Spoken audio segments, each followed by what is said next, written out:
Freedom physically refined rice bran oil cholesterol ని శుభ్రం చేసేందుకు ప్రతిరోజు వాడండి ఫ్రీడమ్ రైస్ బ్రాన్ ఆయిల్. కేంద్ర హోంమంత్రి Amit Shah video morphing case తెలంగాణలో దుమారమే రేగుతోంది.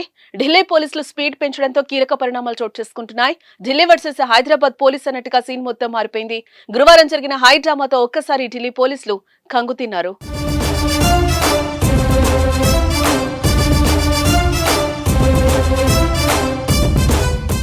రిజర్వేషన్లపై అమిత్ షా చేసిన వ్యాఖ్యలకు సంబంధించిన వీడియోను మార్ఫింగ్ చేసి వైరల్ చేశారనే ఆరోపణలతో టీపీసీసీ సోషల్ మీడియా వారియర్స్ పై ఢిల్లీతో పాటు రాష్ట్రంలో పలుచోట్ల కేసులు నమోదయ్యాయి.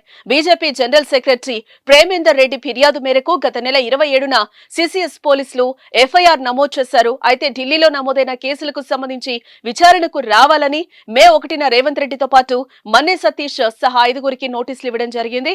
అయితే ఎవరూ విచారణకైతే హాజరు కాలేదు.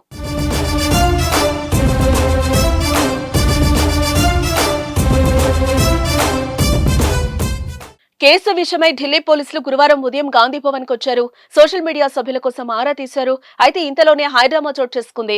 ఢిల్లీ పోలీసుల కంటే ముందే మన్నె సతీష్, గీతా, నవీన్, అస్మా తస్లీం, శివ తదితరుల్ని హైదరాబాద్ సీసీఎస్ పోలీసులు అరెస్టు చేయడం జరిగింది.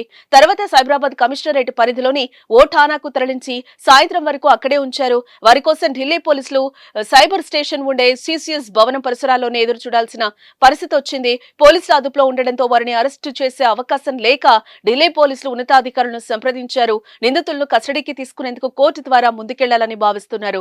ఈ కేసులో సీఎం రేవంత్ రెడ్డిని కూడా అరెస్టు చేస్తారనే ప్రచారం అయితే జరుగుతుంది. మరి ఈ కేసు ముందు ముందు ఎలాంటి మలుపులు తిరుగుతుందో చూడాలి.